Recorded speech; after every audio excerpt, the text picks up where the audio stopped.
प्रेरणास्पद कथा YouTube channel पर मैं धनंजय जैन आप सभी का हार्दिक अभिवादन करता हूँ। दोस्तों, महाराज विक्रम सिंह अपनी पत्नी प्रीति के साथ विमुख से हो चले थे। बार बार उनके मन मस्तिष्क के अंदर एक ही बात आती थी और वो यह कि प्रीति संसार की सबसे बड़ी अभागन स्त्री है और उससे बड़ा अभागा मैं हूं जो मैं उसका पति हूं। मेरा नाम, मेरी शोहरत, दिग्दिगंत के अंदर जो मेरी ख्याति व्याप्त है वो सब कुछ समाप्त हो चुकी है। मैं अपने स्वयं की नजरों से गिर चुका हूं। ऐसी कौन सी नारी होगी जो मनुष्य को जन्म नहीं देकर पशुओं को जन्म देती है, कुत्ते और बिल्ली पैदा करती है। दुनिया मेरे पुरुषार्थ को ललकारेगी और कहेगी ये कैसा राजा है जो कुत्ते और बिल्ली को पैदा करता है। पर मैंने अपनी मुट्ठी, अपनी बात बंद करके रखी है, दबा के रखी है, किसी को खबर तक नहीं पहुंचने दी है। ये बात सिर्फ कंचन और रसीली जानती है। हम तीन के अलावा ये कोई नहीं जानता कि प्रीति ने कुत्ते और बिल्ली को जन्म दिया है। रह रह के उनके मन मस्तिष्क के अंदर इसी तरह के विचार उद्भूत होते रहते थे। वे रानी प्रीति का मुख दर्शन भी करना उचित नहीं समझते थे और यही कारण था कई महीने हो गए वे रानी के कक्ष के अंदर गए ही नहीं। एक दिन अचानक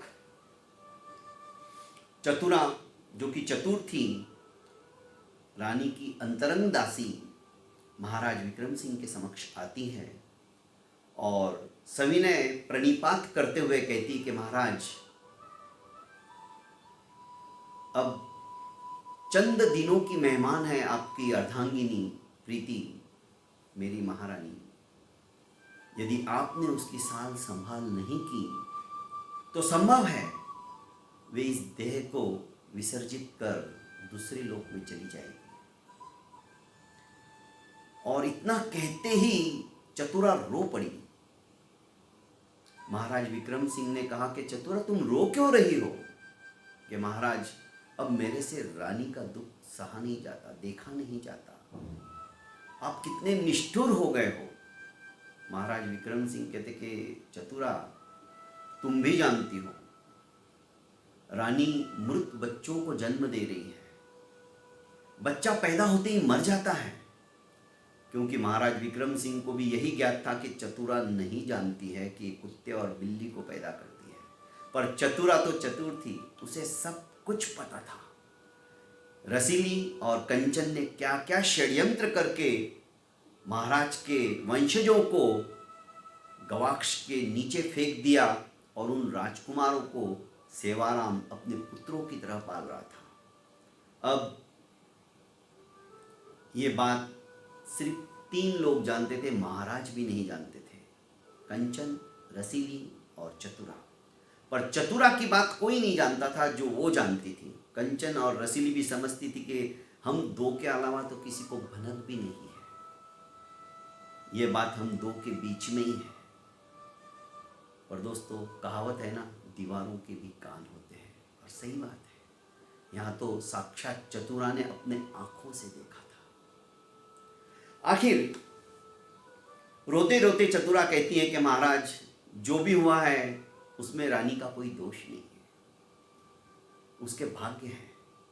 पर आप तो प्रजा वत्सल हो, प्रजा के सुख दुख में अपना सुख दुख महसूस करने वाले हो, तो भला वो तो आपकी अर्धांगिनी है, उसका क्या कसूर?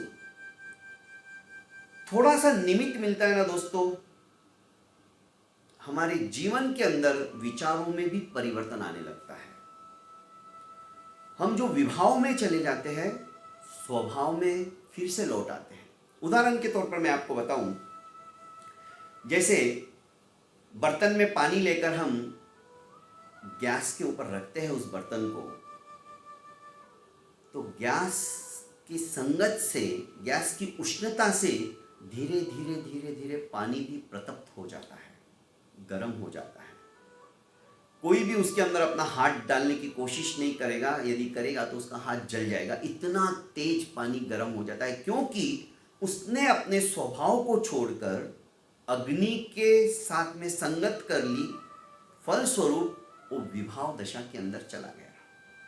पर व्यक्ति या वस्तु अपने स्वभाव में फिर से लौट आते हैं। उदाहरण के तौर पर इसी बात को हम आगे समझने की कोशिश करते हैं। उस बर्तन को गैस से उतारकर हमने नीचे रख दिया, धीरे धीरे धीरे 2 या 3 घंटे के अंदर वो पानी अपने स्वभाव में आने लगता है, अर्थात ठंडा होने लगता है। विपरीत स्थिति का सामना करते ही हम अपनी दशा को बदल देते हैं। यही हुआ। महाराज विक्रम सिंह के दिलो दिमाग में कंचन और रसीली की बातों ने एक भ्रम डाल दिया कि कुत्ते और बिल्ली भी पैदा होते हैं, और उन्हीं के षड्यंत्र की वजह से रानी के पास उन्होंने कुत्ता और बिल्ली रख दिया था। 2 बार वे महाराज विक्रम सिंह के आंखों में धूल झोंकने में कामयाब हो चुके थे। यही कारण था कि महाराज विभाव सभा के अंदर थे। अपने उस स्वभाव को निमित्त मिला बदलने के लिए चतुरादासी का। महाराज विचार करने लगे कि सचमुच में प्रीति का इसमें कोई दोष नहीं। जैसी वो बाहर से सुंदर है, वैसी ही भीतर से भी उसका हृदय एकदम अच्छा है, स्वच्छ है, अच्छा है, निर्मल है। भला उसमें उसका क्या दोष? फिर मन कहता कि नहीं, वो तो अभागन है। भला मनुष्य भी कभी, मानवी भी कभी इस तरह से पशुओं को जन्म देती है? बस वही बात उनके मन मस्तिष्क के अंदर वारंवार उद्भूत होती रहती थी। आखिर चतुरा ने कहा कि महाराज, आप तनिक आकर रानी से मिलिए और उन्हें औषधोपचार का कुछ प्रबंध कीजिए। वो औषध भी नहीं लेती है और उन्होंने तो खाना पीना भी छोड़ दिया है, कृशकाय हो चुकी है।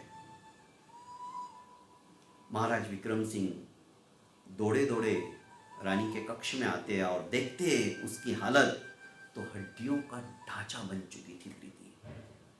महाराज विक्रम सिंह से देखा नहीं जाता है और वे उल्हाना देते हुए, उसको उपालंब देते हुए कहते कि रानी, तुमने क्या दशा बना रखी है। जैसे तैसे प्रीति अपने शैया से उठती है और महाराज का अभिवादन करने के लिए खड़ी होती है, और जैसे ही चरणों में झुकने का प्रयास करती है, धम से नीचे ही बैठ जाती, क्योंकि उससे खड़ा भी नहीं रहा जाता था। इस तरह से दयनीय स्थिति उसकी हो चुकी थी। महाराज फिर से उसे सांत्वना देते हुए उसे डांटने की भाषा में बोलते कि प्रीति, मैं तुमसे बहुत नाराज हूं। तुमने अपना क्या हुलिया बना रखा है? अरे कम से कम दर्पण में तो अपनी शक्ल देखो, तुम कैसी हो चुकी हो। जो अत्यंत सुंदर थी, देवताओं की देवियों के रूप को भी तिरस्कृत कर दे ऐसा उसका रूप था, आज स्वयं महाराज उसे पहचान नहीं पा रहे थे, क्षीणकाय हो चुकी थी। महाराज ने चतुरा से कहा कि चतुरा, तुम प्रीति का अभी के अभी उपटन वगैरह से इसको नहलाओ, अच्छे कपड़े पहनाओ, वस्त्राभूषणों से अलंकृत करके इसे अपनी शैया के अंदर, अपने कक्ष के अंदर ससम्मान लेके जाओ। सभी को हिदायत दे दी। और इसी बीच चतुरा से कहा कि मैं तुरंत राजवैद्य को भेज रहा हूँ। राजवैद्य भागते हुए आता है, रानी का संपूर्ण चेकअप करता है। रानी एकदम स्वस्थ थी। प्रीति ने कहा कि मैं स्वस्थ हूँ राजवैद्य जी, बस पति का साया, पति का आशीर्वाद, पति के दर्शन होते ही मेरे अंदर जैसे धमनियों के अंदर रक्त प्रवाहित होने लग गया है, वरना मैंने अपने आप को भी मृत जैसा समझ लिया था। और वही हुआ। चंद दिनों के अंदर ही प्रीति की काया कंचन की तरह चमकने लगी। प्रीति पूर्ववत हो गई। गरिष्ठ भोजन, सुस्वादिष्ट भोजन करते करते प्रीति ने अपने उस वास्तविक रूप को धारण कर लिया, अर्थात फिर से अपने स्वभाव में आ गई। महाराज विक्रम सिंह वारंवार प्रीति का ख्याल रखने के लिए अपने राजपाट से छुटकारा पाते ही प्रीति के कक्ष में आ जाते उसे उद्यानों में घुमाने के लिए ले जाते, तरह तरह की वार्तालाप से उसके मन को प्रफुल्लित एवं प्रसन्नचित बनाने का भरसक प्रयास करते थे, भरसक प्रयास करते थे। जब ये बात कंचन और रसीली को ज्ञात हुई तो ईर्ष्या की अग्नि द्विगुणित रूप से धधकने लगी। सोचने लगी कि देखो महाराज विक्रम सिंह कितने ये है, 2 बार उन्होंने अपनी आंखों से देख लिया, फिर भी प्रीति के मोह पाश के अंदर आबद्ध होने के लिए चले जाते हैं। और दोस्तों, जो दूसरों के लिए बुरा सोचता है ना, उनका हमेशा बुरा ही होता है, अच्छा कभी नहीं होता। इसलिए हमें कभी भी दूसरों का अहित नहीं सोचना चाहिए, अच्छा सोचना चाहिए, भला सोचना चाहिए। दूसरों के लिए गड्ढा खोदने वाले के लिए स्वयं अपने आप गड्ढा खुदा हुआ ही रहता है। यही कारण था कि रसीली और कंचन, जबकि प्रीति के साथ ही इन तीनों का विवाह हुआ था, इन दोनों का विवाह हुआ, पर प्रीति 2 बार अपने पुष्पों को खिला चुकी है। ये बात अलग है कि प्रीति को पता नहीं इस बात का, पर इनकी गोद अभी भी सूनी है, इन्हें कोई संतान नहीं हुई। और यहाँ तक कि भ्रमणा फैलाने की बात, एक ही झूठ बार बार जब परिवार वालों को या अपनों को बताया जाता है ना, तो झूठ भी सत्य महसूस होने लग जाता है। दोनों ने, राजपुरोहित जी को भी और मंत्री जी को भी, अर्थात रसीली और कंचन ने अपने अपने पतियों के कानों में भी यही बात डाल दी थी कि रानी अभागन है और वो मृत बच्चों को जन्म देती है।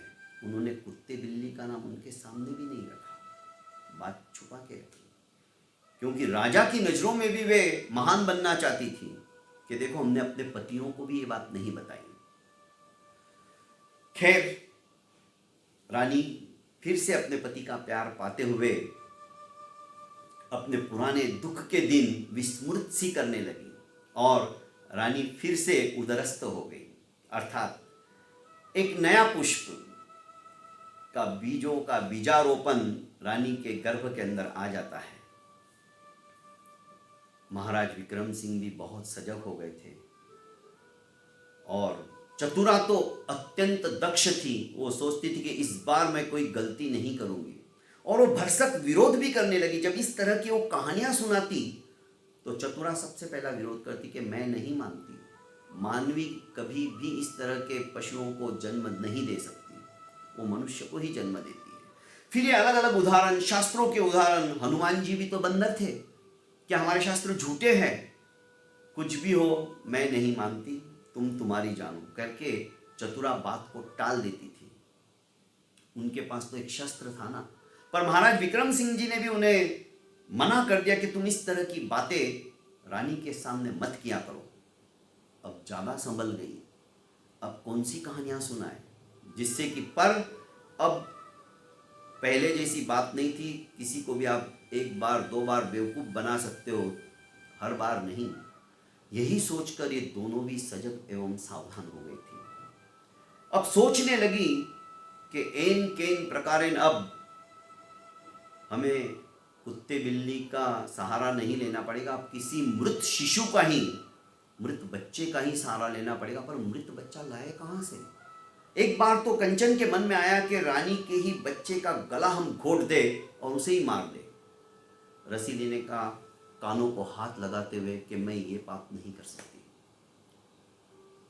कंचन ने भी सोचा कि नहीं, आखिर है तो हमारी सहेली, हम ये पाप नहीं करेंगे, ऊपर से फेंक देंगे, पर उसके बदले में हम क्या रखें?